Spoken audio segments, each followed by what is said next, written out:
बिस्मिल्लाहिर्रहमानिर्रहीम। अस्सलामु अलैकुम वरहमतुल्लाहि वबरकातुहू। मोअज़्ज़िज़ हाज़रीन इकराम, बुज़ुर्गान कौम और मिल्लत, मेरी ज़दा और माँ और बहनों, गयूर नौजवान साथियों, मेरे मजलिसी रुफ़क़ा, शहनशीन पर तशरीफ़ फरमा मांगकोट शिवाजी नगर के मजलिस इत्तेहादुल मुस्लिमीन के उम्मीदवार मोहतरम जनाब अतीक अहमद खान साहब, हैदराबाद के रुकन असम्बली अहमद बलाला साहब, जनाब इरशाद कुरैशी साहब, मोहतरम इरफान शेख साहब, जनाब फैसल खान साहब, मोहतरम अयाज साहब, डॉक्टर वक़ार साहब, जनाब फैयाज शेख साहब, जनाब शाबान साहब, जनाब जावेद मोल्ला साहब और जनाब हाजी अब्दुल हमीद साहब, अजीज़ान मिल्लत, मेरी ज़दा और माँ और बहनों, मैं आप तमाम का शुक्रिया अदा करता हूँ कि आप तमाम ने अपना कीमती वक्त निकाल कर आज के इस मजलिस इत्तेहादुल मुस्लिमीन के इंतखाबी जलसे में आपने शिरकत की और जनाब अतीक अहमद साहब मजलिस इत्तेहादुल मुस्लिमीन के उम्मीदवार हैं, जिनका इंतखाबी निशान पतंग है।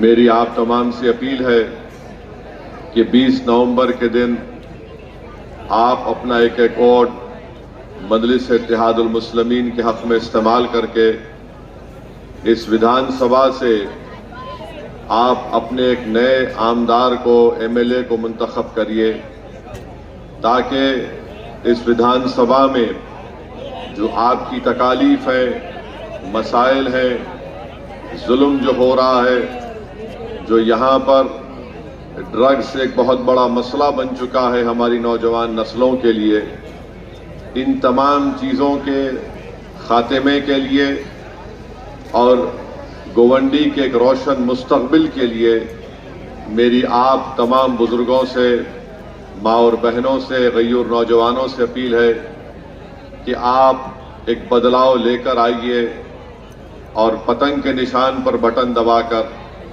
आप अपने इस विधानसभा को में एक नई तारीख आपको रकम करना है। 15 साल से आपने एक शख्स को अपने वोटों से, अपनी दुआओं से नवाजा और उनको यहाँ का आपने आमदार एमएलए मुंतखब किया। मेरा मानना यह है कि 15 साल एक काफी लंबा अरसा होता है किसी एक सियासतदान के लिए, चाहे वो असेंबली का हलका हो या पार्लियामेंट का हलका हो, जहां पर वो अपने काम की शनाख्त को छोड़ सकता है। मेरे अजीज दोस्तों और बुजुर्गों, ये मैं बात इसलिए कह रहा हूं कि सरजमीन हैदराबाद की आवाम को हम सलाम करते हैं कि अगर हमारे एमएलए मुंतखब होते हैं, जैसा कि अहमद बलाला साहब हैं, ये 2009 में पहली मरतबा हल्के असम्बली मलकपेट से एमएलए बने, फिर 2014 में मलकपेट की आवाम ने इनको मुंतखब किया, फिर 2019 में और फिर 2018 में और फिर 2023 में 4 मरतबा के आमदार अहमद बलाला साहब हैं। और बिल्कुल गोवंडी की तरह, जिस तरह यहां पर जो वोटर का बेस है, उसी तरह हल्के असम्बली मलकपेट में है। आप कभी भी मलकपेट के असम्बली हल्के में अगर आप हैदराबाद आए तो आप कभी आकर पूछिए कि अहमद बलाला किस तरीके से काम करते हैं। वहां पर अहमद बलाला गरीबों के लिए बिला लिहाज मज़हब मिल्लत उनको गैस का सिलेंडर और एक गैस का चूल्हा देते हैं। कितने लोगों को दिया आपने अब तक? उन्होंने 15 साल में 15,000 गरीब माँ और बहनों को गैस का सिलेंडर और गैस का चूल्हा फ्री में दिया है। इसमें कोई गवर्नमेंट की स्कीम की जरूरत नहीं थी, इसमें कोई गवर्नमेंट की स्कीम की जरूरत नहीं थी। अहमद बलाला ये करते हैं। फिर अहमद बलाला से हमने कुछ चीज सीखी। ये अपने विधानसभा में खवातीन को सिलाई का ट्रेनिंग सेंटर चलाते हैं। 2 महीने का ट्रेनिंग होती है और जितनी खवातीन उसमें ट्रेनिंग हासिल करती हैं, ट्रेनिंग मुकम्मल होने के बाद बाज़ाब्ता एक्सपर्ट लोगों से उनकी ट्रेनिंग दिलवाई जाती है खवातीन से। और जब उनकी ट्रेनिंग मुकम्मल होती है उसके बाद बलाला साहब उनको एक जिगजैग मशीन फ्री में तोहफे में देते हैं ताकि हमारी माँ और बहनें घर में बैठकर सिलवाई का काम करके कुछ रोजगार या पैसे हासिल कर सके। और ये काम मलकपेट के असेंबली हल्के में बलाला साहब सिर्फ मुसलमानों के लिए नहीं करते, बल्कि जो कोई जिस किसी मजहब का हो वो आकर वहां पर इसमें इस्तिफादा हासिल करता है। ये काम मजलिस वहां पर करती है। फिर दारुस्सलाम में हफ्ते के 6 दिन हर एमएलए को सुबह 10 बजे से दोपहर में 2 बजे तक बिला नागा आकर बैठना है। हाँ, कोई जरूरी काम हो जाए तो अलग बात है। और अवाम रास्त आकर आप अतीक से पूछ सकते हैं। दारुस्सलाम में अवाम आकर हमसे मुलाकात करती है। हफ्ते में 4 दिन अहमद बलाला और हमारे पूरे एमएलए ये कोशिश करते हैं कि वो अपने क्षेत्र में अपने विधानसभा में जाकर कम से कम 2-2 घंटे वहां पर पैदल फिरते हैं, अवाम से मुलाकात करते हैं। और कैसे मुलाकात अवाम से होती है, गवर्नमेंट के ऑफिसरों को साथ लेकर जाते हैं, चाहे वो वाटर वर्क्स का हो या म्युनिसिपैलिटी का हो या इलेक्ट्रिसिटी का हो, इन सब को साथ ले जाकर पहले से बता दिया जाता है कि एक मुकाम पर यहां पर दौरा होगा और अवाम से बात होगी। फिर उसके जरिए से उनके तकालीफ को सुनकर फिर काम करवाया जाता है। अहमद बलाला के हलके में एक स्कूल है जो नाबीना बच्चों के लिए है, गूंगे बच्चों के लिए है, जो स्पेशल नीड के बच्चे जिनको डाउन सिंड्रोम कहते हैं, वो स्कूल भी अहमद बलाला के हलके में है। और हैदराबाद का सबसे बेहतरीन गवर्नमेंट का स्कूल है उन बच्चों के लिए। अहमद बलाला के सुनिए, अभी सुनते रहिए, ये 4 मरतबा के मेले अहमद बलाला ने गवर्नमेंट के अस्पतालों में फ्री में डायलिसिस होता है। जिस किसी शख्स को फ्री में डायलिसिस होता है बगैर कोई पैसे लिए। आप बताइए, काम एक एमएलए कर सकता है? और हैदराबाद में तो हुकूमत के पास पैसा कम है बनिस्बत मुंबई और महाराष्ट्र की। मुझे अफसोस इस बात का है कि जिस शख्स को आपने 3 मरतबा यहां से अपना आमदार बनाया, उनके पास दिखाने को कोई काम नहीं है, कोई दिखाने को कोई काम नहीं है। और सिर्फ यही बोलेंगे कि देखो मेरे को हराने को आए हैं।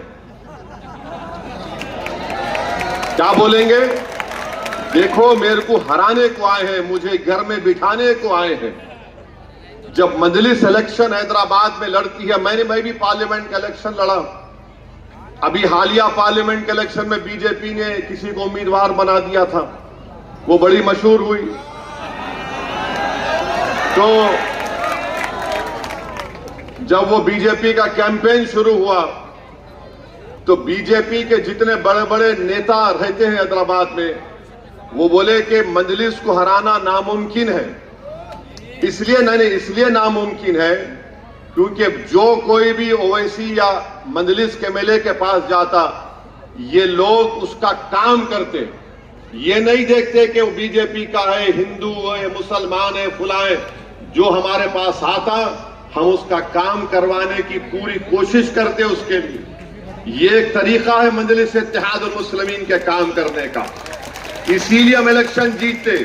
मगर ये जो यहां पर जो साहब है और हमारे जो मुखालिफ है, वो समझते हैं कि नहीं ये दोनों भाई खड़े होकर जज्बाती तकरीर करते, हिंदू मुस्लिम करके जीत जाते। अवाम इतनी पागल नहीं है।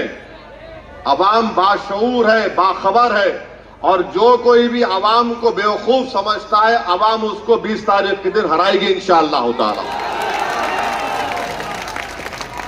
और फिर और सुनिए एक मिनट, और फिर अहमद बलाला के असेंबली हल्के में सबसे बड़ी जेल है, उस जेल में अहमद बलाला रमजान में इफ्तार पहुंचाते। क्या करना है, इफ्तार पहुंचाते। कई लोग आते बोले जाओ इफ्तार खिला के आओ उन गरीब जो लोग जेल में हैं। ऐसे कई डेवलपमेंट के स्कीम्स हैं जो हम यहां पर कर सकते, गवर्नमेंट में बहुत है, मगर 15 साल का एक लंबा अरसा गुजर चुका है। तो मेरी आपसे दबन गुजारिश है कि जब आप 20 तारीख को वोट डालने जाएंगे तो आप बड़ी सोच समझ कर अपने वोट का इस्तेमाल करिए। पूरे मुल्क में एक सबसे बड़ा चैलेंज जो इस देश के लिए बन चुका है वो ड्रग्स का मसला बना हुआ है और उस मसले को रोकना है। मगर अफसोस इस बात का है कि इस जहर को, इस दीमक को रोकने के बजाय मुझे यह बताया गया कि लोग उस दीमक को प्रमोट कर रहे हैं। बल्कि मुझे किसी ने बताया कि एक वीडियो है जहां पर उनके ही दफ्तर में बैठकर पाउडर मार रहे लोग। आप बताइए कैसे होगा ये? नहीं, आप बताइए कैसे होगा ये? आपको तो कोई अगर विधायक या सांसद बनता है तो उसको लोग उम्मीद से आते हैं कि भाई ये बुराई का खात्मा करेगा, अगर खात्मा ना करे तो उनकी तायीद नहीं करेगा और ये हमारी तकालीफ को दूर करने का काम करेगा। अब आप यहां पर मुझे बताया गया, अतीक बता रहे थे कि कब्रस्तान की जगह कोई बिल्डर को दे दी गई और अतीक को कोर्ट से लड़कर उसको रुकाना पड़ा। ये बात सच है नहीं है? अब आप लोग जिंदा हैं या आप खबर में सो रहे हैं? बताइए। आप जिंदा है ना? तो जो शख्स खबर में सो रहे उनको नहीं बख्श रहा, तुमको क्या बख्शेगा? बताओ फिर।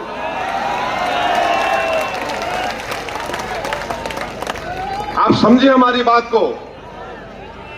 जो खबर में सीना तान कर सो रहे हैं उनको डिस्टर्ब कर रहा है, उठो जाना है। और जो जिंदा चल रहे हैं अभी सबको जाना है, उनको भी जाना है, मुझे, सबको जाना है खबर में। मगर आप खबर की जगह पे अपने दोस्त को दे दिए, डेवलपर को, अतीक को कोर्ट को जाना पड़ा। अरे जो खबर में है उनको नहीं छोड़ रहा तो जिंदों की तो खैर नहीं है, याद रखो आप। ये इसीलिए मैं मजाक में नहीं कह रहा हूं, बड़ी सीरियस तरीके से कह रहा हूं। इसीलिए 20 तारीख को आपको अपना एक एक वोट, यहां से बीजेपी की कामयाबी को अगर रोकना है तो अतीक को अपना नया आमदार बनाइए आप इंशाअल्लाह ताला। अतीक को अपना नया आमदार बनाइए। और ये लोग बहुत बोलेंगे। अब मेरा आज भाषण हुआ तो उसके बाद कल से ये लोग शुरू कर देंगे, समाजवादी के लोग, ये ओवैसी वोट काटने आया, ये जहां भी जाता वोट काट देता है, वो जीत जाते, फुला पार्टी जीत जाती। आज से 3 दिन पहले औरंगाबाद में एक मशहूर जर्नलिस्ट साहब आए थे, मेरा इंटरव्यू किया। उन्होंने मुझसे ही सवाल किया, मैंने कहा बिल्कुल सच है। अमेरिका में असदुद्दीन ओवैसी ने कमला हैरिस को हरा के ट्रंप को जिता दिया। मैं ही किया, मैं बोल रहा हूं ना, मैं ही किया। मेरे को जाने की जरूरत नहीं थी, मैं ऐसा पढ़ के फूंक दिया वहां पे। लोग बोले कोर्ट काट दो। अरे आप बताइए, मैं एक सियासत पे पॉलिटिकल सियासी पार्टी हूं, अगर मैं इलेक्शन नहीं लड़ूंगा तो क्या करूंगा मैं?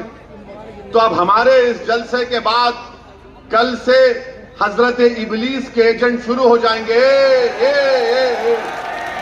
तो आप डरना घबराना नहीं, आप उनको इतना ही बोलना कि हम आयतल कुर्सी पढ़ के फूकेंगे सब पे, उन्हें जाएंगे वापस। आप बताइए कि 15 साल में आपने कुछ नहीं किया। 15 साल में से आपने क्या काम किया बताओ जनता को, आप बताओ। मैं हैदराबाद का 5वीं मर्तबा का एमपी हूं। जब मैं जाता हूं जनता के दरमियान में बोलता हूं कि देखो मैंने पार्लियामेंट में इतने सवालात किए, 2023 का बेहतरीन पार्लियामेंटेरियन का अवार्ड मुझे महाराष्ट्र का एक लोकमत अखबार ने बुलाकर मुझे दिया दिल्ली में। मैं कोई एहसान नहीं किया मैंने, क्योंकि मैं जानता हूं कि जो जनता सुबह उठकर पोलिंग बूथ को जाकर वोट डालती है, और खास तौर से हमारी मां और बहनों को लाखों सलाम। बेचारे सुबह उठते भी हैं और हजरत शौहर को कुछ पेट में डाल के भूखे पोलिंग बूथ को जाकर एक एक घंटा ठहर कर वोट डालकर आती हैं। और उन गरीबों की कुर्बानियों की वजह से हम जीतते इलेक्शन। एक तो अल्लाह का फजलो करम और नबी करीम सल्लल्लाहु अलैहि वसल्लम का सदका, अहले बैत की दुआएं, और इन गरीबों का वो कुर्बानी। उस पोलिंग के दिन कितना लोग भागते एक नेता के लिए। वो नौजवान भूखा रहता, 2-2 दिन का भूखा रहता, सोता भी नहीं, जागते रहता कि मेरा भाई जीत जाए, मेरा भाई जीत जाए, भूखा फिरते रहता। और जब जीतने के बाद अगर वो एमएलए या एमपी उनको भूल जाता है, तो इससे बड़ा गुनाह और क्या हो सकता है, बताइए आप। कोविड का जब दौर था, कोविड में कोई काम किया यहां पर? अतीक, कुछ कोविड में काम हुआ था यहां पर? तो इधर आओ तुम, अभी खोलना पड़ेगा। कोविड में कुछ काम हुआ था? क्या खिचड़ी घोटाला हुआ था? हाँ हाँ, 12 रुपए की खिचड़ी ऐसे बनाते थे, लोग ले लगे कचरे में चलते। अच्छा, खिचड़ी भी खा लिए। मजलिस ने क्या किया कोविड, बताता हूं मैं आपको। हमने 1000 सिलेंडर गरीबों में मुफ्त बांटते थे, 1000 सिलेंडर। और जो कोविड का पेशेंट होता था, वो हिंदू मुसलमान कुछ नहीं, फोन करके बोलते थे। हमारे मजलिस के मेंबर अपनी गाड़ियों में सिलेंडर ले जाकर देते थे उसको। बलाला साहब भी मलकपेट में किए, दवाएं नहीं थी, अस्पतालों में बेड दिलाते थे। मेरे भाई, अगर कोई ईमानदारी से काम करे ना एमएलए एमपी बनकर, मुझे इस बात का यकीन है कि दुनिया में क्या होता नहीं मालूम, अगर कोई ईमानदारी से 20% भी काम करे तो यकीनन जब हम खबर में जाएंगे, अल्लाह खबर में भी, और उस दिन जब सब जमा किए जाएंगे उसका अल्लाह अजर देता है। ये बहुत बड़ा इज्जत का मुकाम है, ये बहुत बड़ी दौलत है खिदमत करने के लिए। अगर कोई समझेगा कि मैं एमएलए बन गया, आमदार बन गया, सांसद बन गया, तो मेरे सर से सिंग निकल जाएंगे, मैं बादशाह सलामत बन गया। भाई, खादिम बनकर रहना पड़ेगा, बादशाह बनकर नहीं रह सकते आप सियासत में। जो खादिम होगा वही कौम की खिदमत कर सकता है। तो अगर आप समझेगा बादशाह हूं, तो बादशाह तो खत्म हो गए ना। जमहूरियत में बादशाह नहीं हो सकता कोई भी। नरेंद्र मोदी अपने आप को बादशाह समझे, अवाम ने उनको नीचे ला लिया, अब और नीचे जाएंगे इंशाअल्लाह ताला। तो मेरी आप तमाम से गुजारिश है कि 20 तारीख के दिन आप अपना एक एक वोट मजलिस इत्तेहादुल मुस्लिमीन के उम्मीदवार अतीक अहमद के, अतीक साहब के हक में इस्तेमाल करें, उनको कामयाब करें। अब दूसरी बात यह है कि आप क्यों वोट दें मजलिस को। एक तरफ तो ये उद्धव ठाकरे की क्या है, महाविकास है, अगाड़ी है, क्या है वो, अगाड़ी बोलते हैं, हाँ। दूसरी तरफ शिंदे फडणवीस का महायुति है उनकी। अब आप मेरे को बताइए, उद्धव ठाकरे जब ये एमएलए थे, यहां के मौजूदा एमएलए विधानसभा में मौजूद थे, उद्धव ठाकरे ने खड़े होकर यह बयान दिया एसएम महाराष्ट्र की विधानसभा में कि हमारे पार्टी के ही मेंबर्स ने 6 दिसंबर के दिन बाबरी मस्जिद को तोड़ा और हमको इसका फख्र है। तो अगर ये उस कॉम्बिनेशन में है तो उद्धव ठाकरे को लाओ ना तुम प्यारे, यहां पकड़ के लाओ ना उद्धव ठाकरे को, लाके ये बात बोलो गोवंडी में। क्योंकि तुम तो बोल रहे हमारी सरकार आ रही, हम इतना देंगे, 3000 देंगे। वो शिंदे बोल रहा कि मैं 1500 दिया। जो आपको पैसे दे रहे लो, आप छोड़ना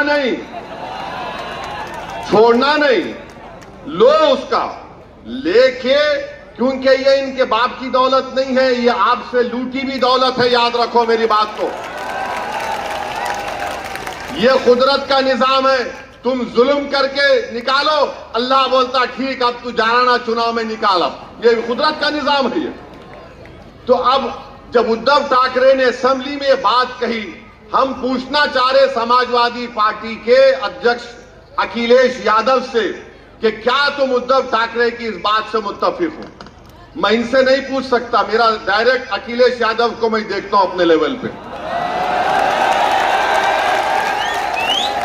अब बोलो आप, जो विधानसभा में खड़े होकर बोल रहा है कि हमारी पार्टी ने बाबरी मस्जिद को शहीद किया, शिंदे भी वही बात बोल रहे, फडणवीस भी वही बात बोल रहे, वही बात दोनों बोल रहे, तो फर्क क्या है बताओ मेरे को आप।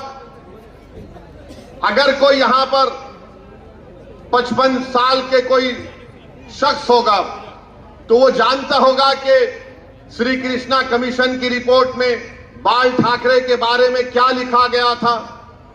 हम वो सब भूल जाएं, सब भूल जाएं हम लोग, बाबरी मस्जिद को भूल जाएं, श्री कृष्णा कमीशन को भूल जाएं, लोग कैसे वहां पर मुंबई की सड़कों पर जो तमाशे हो रहे थे उसको भूल जाएं, क्या क्या भूल जाएं हम लोग। मेरे अजीज दोस्तों और बुजुर्गों, इसीलिए हम आपसे अपील कर रहे हैं कि 20 नवंबर के दिन मुत्तहदा तौर पर आप अपने एक वोट का इस्तेमाल करिए। क्या इनकी आइडियोलॉजी है, क्या इनकी सोच है? कुछ नहीं है। देखिए, इलेक्शन हम भी लड़ते हैं और कोई भी लड़ेगा, मगर इलेक्शन लड़ने के लिए अगर कोई बोलेगा कि मैं शख्सियत हूं, मैं एक शख्सियत हूं, मेरे को वोट दो, तो कभी भी उसको वोट नहीं देना। आप साथ देना जमात का, आप साथ देना उस पार्टी का जो बरसों से एक ही चीज बराबर कह रही है, सत्ता आए या ना आए। आप यहां पर क्या कर रहे हैं कि नहीं, मैं आपका हूं, मुझे मत हराओ, मुझे ही वोट दो, मैं ही कर सकता हूं। आपने कुछ नहीं किया। अभी कोई बता रहे थे कि कचरे की कुंडी में भी इनका कोई लोगों का हिस्सा है, उसमें नहीं मालूम मुझे। इतने चीजें यहां पर आपके सामने हैं। तो मेरी आप तमाम से अपील है मेरे अजीज दोस्तों और बुजुर्गों, डरने और घबराने की जरूरत नहीं। और एक और चीज, जो भी सियासतदान होता है, मैं भी तकरीर करता हूं और बहुत अच्छी तरीके से अल्लाह ने मुझे ये नेमत से नवाजा अपने नबी करीम सल्लल्लाहु अलैहि वसल्लम के सदके में। मगर मैं अपनी तकरीर में गाली नहीं देता हूं किसी को, बोलता हूं मोदी के बारे में, सब आरएसएस के बारे में, सब अखिलेश के बारे में। मगर अगर कोई नेता किसी को कुत्ता कहे तो क्या बात है बताइए आप। ये जबान होगी, ये मियार होगा कि जो तुम्हारे साथ नहीं है उसको गाली दे दो। अभी मुझे बता रहे थे अतीक कि जब वो कुछ काम कर रहे थे, लाइब्रेरी की जमीन के लिए कर रहे थे, तो उनको भी आप नवाज दी अपनी जबान से। अरे भाई, तुम इतने गुरूर में क्यों हो? ऐसे 56 असदुद्दीन ओवैसी आके दुनिया से चले जाएंगे और आवाम की खिदमत करेंगे, मगर ये हमारे लिए एक एहसास है कि आवाम हमको कामयाब करती है। अगर कोई समझ रहा है कि मैं हूं तो तुम्हारा फायदा नहीं मेरे भाई। इज्तिमाइयत को हमेशा सामने रखो, इनफरादियत को मत रखो। चौथी बात, समाजवादी पार्टी, उत्तर प्रदेश में अखिलेश यादव मुख्यमंत्री थे, मुजफ्फरनगर का फसाद हुआ 2013 में। मैं गया था मुजफ्फरनगर को, वहां पर जाकर मैंने मरहूम जफरयाब जिलानी साहब, अल्लाह उनकी मगफरत करे, उनके एक साथी के साथ मुजफ्फरनगर के उन कैंपों में मैं गया था जहां पर लोग 6-6 महीने कैंपों में थे। कौन था मुख्यमंत्री? अखिलेश यादव था, जो मौजूदा विधायक के लीडर हैं। आपको मालूम, उन कैंपों में जाकर मैंने रिलीफ का काम किया था। और आपको अंदाजा नहीं है नौजवानों को, 2013 में जितने 25, 26, 28 साल के नौजवान हैं उनको बता रहा हूं, उस फसाद में 50,000 लोग बेघर हो गए थे। 50,000, 100 से ज्यादा मुस्लिम महिलाओं का रेप हुआ था, रेप हुआ था। जिसमें से 15 मुस्लिम महिलाओं ने कोर्ट में जाकर बयान दिया था, जिसमें से शायद आज भी लड़ रही हैं वो केस। मैं उन महिलाओं से मिला जिनका रेप हुआ था।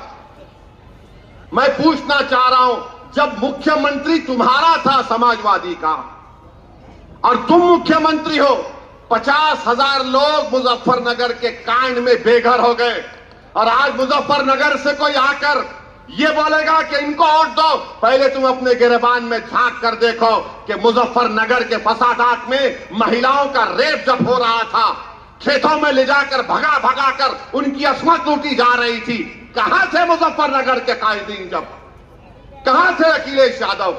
कोई नहीं था। मैं गया वहां पर उन कैंपों में जाकर, मेरे ख्याल से उस लड़के का नाम शहबाज था जो मुझे लेकर गया था। मैंने उनको कैंपों में जाकर खाने का इंतजाम करवाया, उनको जो भी हम इमदाद कर सकते थे उस वक्त किए। मगर ये बोलना कि समाजवादी पार्टी बड़ी वो है, फुला है, अरे 50,000 आजादी के बाद इतने ज्यादा लोग एक इलाके से नहीं हटाए गए थे जो अखिलेश यादव के दौर में हुआ। और अखिलेश यादव को बोलते भैया आ गए, भैया आए, काय का भैया ये, और नारे लगाते भैया पे जवानी कुर्बान, कहीं की जवानी कुर्बान, हमारी औरतें कुर्बान हो गई, घरों बार लुट गया। ये और बात है कि आप भूल गए, मगर मैं नहीं भूला। जब कोई आकर मुझे अखिलेश यादव के बारे में बात करते, मैं उनसे ही पूछता हूं क्या तुम्हारी मां और बहन की इज्जत लूटी गई? वो नाराज होता, बोले क्या बोल रहे हैं आप? मैं इसलिए बोल रहा हूं कि नहीं हुआ ना तो तुमको गम नहीं है, मैं देख के आया हूं। मैं उन अपनी बेटियों को देखा हूं उस वक्त जो पर्दे के पीछे से इतना चीखे मार मार कर रो रही थी कि कोई इंसाफ नहीं करा उनके साथ। मैं जानता हूं मुजफ्फरनगर के कांड में क्या हुआ। अब लोग बोलेंगे कि 2013 की बात 2024 में क्यों निकाल रहा है? मेरे भाई, तारीख को दोहराना, अगर हम नहीं चाहते कि तारीख दोहराई जाए तो जालिम के जुल्म को हमेशा याद रखो, चाहे वो श्री कृष्णा कमीशन की रिपोर्ट हो या 2013 का दंगा हो मुजफ्फरनगर का। तुम अपने सियासी मफाद के लिए भूल जाते हो, मगर असदुद्दीन ओवैसी नहीं भूलेगा इनके एक एक गम को। मैं जब तक जिंदा रहूंगा, लोग कुछ भी बोले, जो लोग हमारे लिए काम करते हैं, जो मुझे जानते भी नहीं है, मेरा फर्ज है कि मैं उनके लिए लड़ूं, मेरा फर्ज है कि उनके इंसाफ के लिए मैं लड़ूं। तो मेरे अजीज दोस्तों और बुजुर्गों, हमारी आपसे अपील है कि 20 तारीख के दिन आप वोट दीजिए, मजलिस को कामयाब करिए और एक नौजवान को मौका दीजिए। कब तक आप अंकल को साथ देंगे? अंकल को आराम करने दीजिए। Give him some rest please. हम उनको भी तस्बीह हाथ में लेके अल्लाह अल्लाह करने दीजिए। अतीक है, अतीक दौड़ेगा। आपको 15 साल का मौका आप दिए, मेरी आपसे अपील है कि आप अतीक को 10 साल का मौका दीजिए। और अगर अतीक 10 साल में काम नहीं करेगा, बल्कि 5 साल में नुमाया तब्दीली नहीं दिखाएगा, तो असदुद्दीन ओवैसी अतीक को 5 साल के बाद टिकट नहीं देगा यहां से इंशाअल्लाह ताला। मैं वादा करके जा रहा हूं। एक मौका दीजिए आप डरिए मत। एक बात याद रखिए, 15 और 17 तारीख के दरमियान में हजरत इबलीस के एजेंट आएंगे, आकर आपके कान में खुसखुस करेंगे और क्या बोलेंगे? अतीक जीता तो क्या गवर्नमेंट बनाएगा? अतीक जीतेगा तो क्या मंत्री बनेगा? अतीक जीतेगा तो क्या करेगा? अरे देखो, अगर अतीक को तुम वोट डाले तो कहीं भाजपा ना निकल जाए, तो उसका जवाब ये वायरस फैलाएंगे कोविड का। ये कोविड का, मेरे पास इसका वैक्सीन है, तो अभी से इन लोगों को इंजेक्शन देके जा रहा हूं, और जिस्म के किस हिस्से पे दे रहा हूं आप तय कर लो, मैं नहीं बोलूंगा कुछ भी। तो मेरा बोलना यह है कि इंजेक्शन यह है कि इत्तेफाक और इत्तेहाद इन तमाम ताकतों को शिकस्त दे सकेगा। आप में इत्तेहाद है, मजबूत करिए, इत्तेफाक है, मजबूत करिए और मुत्तहिदा तौर पर अपने वोट का इस्तेमाल करिए। डरने और घबराने की जरूरत नहीं है। लोग बोलेंगे अरे एक अतीक जीत जाएगा, मजलिस के 4-5 3-4 जीत गए इंशाल्लाह तो क्या करेंगे। तो याद रखो, आप असदुद्दीन ओवैसी एक पार्लियामेंट में अल्लाह के करम से रहमतुल आलमीन कमली वाले के सदक़े में 540 पर भारी पड़ता है गद्दी। तो तादाद, अगर सुनो, अगर कोई बोलेगा तादाद नहीं है तो फिर करबला में क्या तादाद थी, बदर में क्या तादाद थी। जज्बा था मर मिटने का, एक बेलौस मोहब्बत थी कमली वाले के साथ और उसके ऊपर तवक्कल था कि अब तेरे सामने सर झुका दिया, अब तेरा काम है कि तो इस सर को अपने हमारे जिस्म पर बरकरार रखे या इस सर को जुदा कर दे।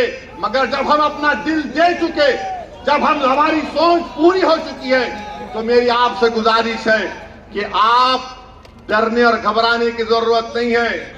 ये लोग आकर आपको कंफ्यूज करेंगे, अरे नहीं बाबा ऐसा सोचो, ये गलत है, एक मौका दे दो उनको, फिर एक और ड्रामा होगा। ये मेरा आखिरी इलेक्शन है, इसके बाद मैं नहीं आऊंगा।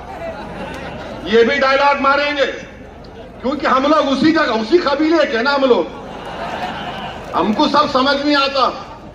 मगर इन तमाम चीजों पर आप नोटिस मत लीजिए। आपकी जिम्मेदारी है कि जो तकालीफ इस विधानसभा में है उसको दूर किया जाए। जो उम्मीदें आप वाबस्ता करके रखे आमदार से, उसको पूरा हो जाए। जो जुल्म का एक माहौल यहां पर बना हुआ है उसका खात्मा हो। जो लोग ड्रग्स का इस्तेमाल या बेच रहे हैं उनको भी एक पैगाम जाना चाहिए कि तुम हमारी नस्लों को बर्बाद नहीं कर सकते। जो लोग हमारी कब्रिस्तानों पर उस जमीन को ललचाई नजरों से देख रहे हैं, हम उनको पैगाम देंगे अगर अतीक को कामयाब करेंगे कि कब्रिस्तान को छोड़ो, हम गवर्नमेंट की जमीन पर भी तुम्हारी नजर पड़ने नहीं देंगे। यहां पर स्कूल बनेगा, यहां पर अस्पताल बनेगा, यहां पर गरीबों के काम का तरीका एक सही तरीके से होगा। तो यही चंद गुजारिशात मैं आप तक बोलने के लिए आया हूं। मैं माजरत चाहता हूं, मैं और ज्यादा बोलना चाहता था, मगर यहां से मुझे भिवंडी वेस्ट को जाना है वारिस पठान के लिए। तो मेरी आपसे गुजारिश भी है कि आप कसरत से दुआ करिए मजलिस इत्तेहादुल मुस्लिमीन के उम्मीदवारों के कामयाबी के लिए। आप कसरत से दुआ करिए कि एक नौजवान खड़ा हुआ है, एक नौजवान बहादुरी और बेबाकी के साथ एक 15 साल के एमएलए के खिलाफ खड़ा हुआ है। एक नौजवान शिंदे और फडणवीस की हुकूमत के खिलाफ खड़ा हुआ है। इस यहाँ की जनता के इंसाफ के लिए मुझे पूरा यकीन है कि हमारी माँ और बहनें अपने दुआओं से उस नौजवान को नवाजेगी। मुझे पूरा यकीन है कि यहाँ के बुजुर्ग इस नौजवान की सरपरस्ती करेंगे। मुझे पूरा यकीन है कि यहाँ के गयूर नौजवान अतीक से खंदा मिलाकर इंशाअल्लाह ताला 20 तारीख को उसको अपना नया विधायक बनाएगी और 23 तारीख के दिन अतीक को दूल्हा बनाकर इंशाअल्लाह ताला पूरे गवंडी में उसको फिराएगी। बहुत बहुत शुक्रिया। मेरी आपसे गुजारिश है कि पतंग के निशान पर बटन दबाइए, अपने इत्तेहाद का सबूत दीजिए और मेरे साथ नारा लगाइए, नारे तकबीर, नारे तकबीर।